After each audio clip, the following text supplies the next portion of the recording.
Arun XLO Ziva, an elite active retirement community in Mahabalipuram, Chennai. For apartments and luxury villas, call 7288 72888. இதெல்லாம் நான் ஏற்கனவே நம்ம 234 தொகுதிக்கு நான் ஆய்வு போகும்பொழுது இந்த தொகுதியை பொறுத்தவரைக்கும் நான் ஆய்வு பண்ண இடம் இந்த இடம். அது இல்லாமல் அன்பு தமிழ்நாட்டு முதலமைச்சர் நேராக வந்து பார்த்தது. இன்னைக்கு காலம்புற மதுரைக்கு போய் கலைஞர்களுடைய நூற்றாண்டு நூலகத்தை போய் நான் ஆய்வு பண்ணிவிட்டு அங்கே சில பேருக்கு இந்த பணியானைகள் அப்பாயின்மெண்ட் ஆர்டர்லாம் கொடுத்துட்டு வந்து முதலமைச்சர் சொன்னேன், இந்த மாதிரி நான் கொடுத்தேன்னு. என்னை அழைச்சிட்டு போனீங்க இதுக்கு தஞ்சாவூர் லைப்ரரி, அது என்ன ஸ்டேட்டஸ் இருக்குது போய் பார்த்தியா அதுக்கப்புறம் அப்படின்னு கேட்டாங்க. இல்லை நான் இது பொதுக்குழு முடிச்சு நேராக அங்கே தான் நான் போகிறேன். நான் போய் பார்த்துட்டு அப்படி 6 months ஒன்ஸ் நான் வந்து பொதுவாக வந்து ஒரு ஸ்டேட்டஸ் ரிப்போர்ட் மாதிரி நாங்கள் எங்கள் டிபார்ட்மெண்ட் நாங்கள் மெயின்டைன் பண்ணுவோம். நாங்கள் அது சார்ந்து பீயிங் சேர்மன், ஏன்னா இது சொசைட்டியாக இருக்கனால சேர்மன் நான் தான். ஸோ இதுனா இது கலெக்டர் மேடமோட கண்ட்ரோலில் வரக்கூடிய ஒரு லைப்ரரி. இது தெரிஞ்சு தமிழ்நாட்டிலே இது ஒன்று மட்டும்தான் அந்த மாதிரி ஒரு சிறப்பான ஒரு அந்தஸ்தை பெற்றது. ஸோ எப்படி கலெக்டர் மேடம் வந்து சில இன்ஃப்ராஸ்ட்ரக்சர் ரிலேட்டடாக சொல்லியிருக்காங்க, அதையும் நாங்கள் பார்த்துருக்குறோம். புதுசாக பில்டிங் கட்டலாம் சார், கட்டிட்டு சில மெட்டீரியல்ஸ் நம்ம அங்கே ஷூட் பண்ணி வச்சுக்கலாம்.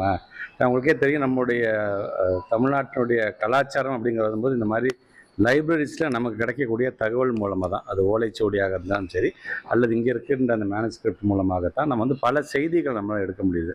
நீங்கள் ஒரு 10 பக்கம் படிச்சிங்கன்னா அதில் வந்து அவ்வளோ ஒரு முக்கியமான செய்திகள்லாம் நமக்கு தரக்கூடிய, நாம் யார் என்று நம்மளோட ஐடென்டிட்டி என்னங்கிறது நம்ம தெரிஞ்சிக்கக்கூடிய ஒரு இடமாக இருக்குது. ஸோ அதில் இந்த மாதிரி சீப்பேஜஸ் இருக்கக்கூடாது அப்படின்னு நம்ம முன்னாடியே முடிவு எடுத்தோம்.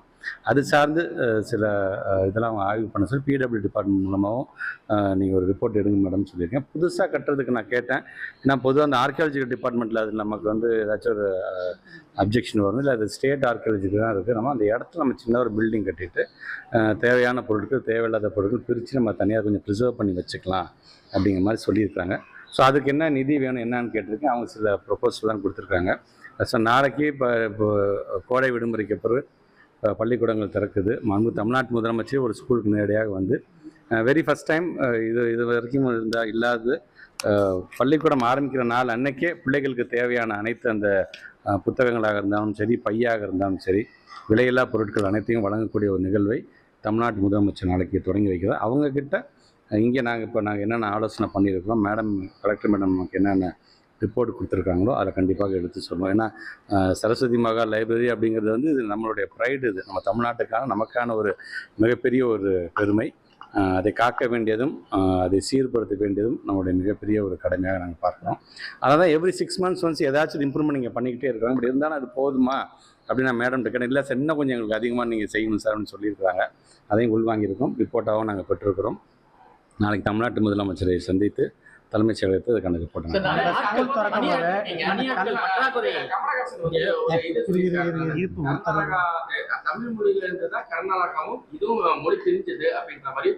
மொழின்னு வரும்போது ஒவ்வொருத்தருக்கும் அவங்கவுங்க தாய்மொழி, காக்கைக்கும் தன் குஞ்சு பொன் குஞ்சு என்பது போல ஒரு கருத்தாகத்தான் அதை நான் பார்க்கணும். அந்த கட்டாய கல்வியில பற்றாக்குறை இந்த சரஸ்வதி மகால் நூலகத்தில் இருக்கு. அது போல ஊதிய நிலுவையில் இருக்கு அப்படின்னு சொல்லி நீண்ட நாள் கோரிக்கையா இருக்கு. இல்லை, ஊதியத்தை பொறுத்த வரைக்கும் நாங்கள் என்றைக்குமே வந்து அதில் நாங்கள் என்றைக்குமே அதை பெண்டிங்கே வைக்கக்கூடாதுன்னு நினைக்கிறேன். ஏன்னா அவங்கள்ட்ட நம்ம கொடுக்கணும். பென்ஷன் நீங்கள் சொல்கிற மாதிரி ஒரு வருஷத்துக்கு நாம் வந்து ஸ்டேட் கவர்மெண்ட்டு ஒரு அமௌண்ட் ஒதுக்குறாங்க, சென்ட்ரல் கவர்மெண்ட் ஒரு அமௌண்ட் ஒதுக்குறாங்கன்னு பார்த்தா நாங்கள் இது வரைக்கும் எங்கேயுமே நாங்கள் நிறுத்துனதில்லை. இன்ஃபேக்ட் சென்ட்ரல் கவர்மெண்ட் கூட அப்பப்போ எங்கேயாச்சும் நிறுத்தியிருப்பாங்களே தவிர நாம் இது வரைக்கும் நிறுத்தாமல் அவங்களுக்கு தேவையான, அது நீங்கள் சொல்கிற மாதிரி அவங்களுக்கு அந்த ஊதியத்துக்கு வழங்கக்கூடிய நிதியாக இருந்தாலும் சரி, இங்கே சின்ன சின்ன வேலைகளுக்கு வழங்கப்படுகிற நிதியாக இருந்தாலும் சரி, பென்ஷன் பெனிஃபிட்டாக இருந்தாலும் சரி, இது எந்த காரணத்துக்கும் நம்ம நிறுத்துறது கிடையாது. நீங்கள் சொல்கிற மாதிரி எக்ஸ்ட்ராவான ஆளுங்க நீங்கள் இன்னும் போடுவீங்களா அப்படின்னு நீங்கள் கேட்டுருக்கீங்க. அதான் சொன்ன அதுக்கான ரிப்போர்ட்டை நாங்கள் வாங்கியிருக்கிறோம். இன்றைக்கு ஒரு போதுமான அளவுக்கு இங்கே என்னென்ன தேவையோ அதுக்கான வேலைக்கு போதுமான ஆட்கள் இருக்கிறாங்க என்று சொன்னாலும் இன்னும் கூடுதலாக நாங்கள் ஆட்களை நியமிக்கும் போது இன்னும் கூடுதலாக அதிக கவனம் செலுத்தப்படும் என்கின்ற அந்த ரிப்போர்ட்டை மேடம் கொடுத்துருக்காங்க. அந்த ரிப்போர்ட்டையும் கையில் எடுத்து தான்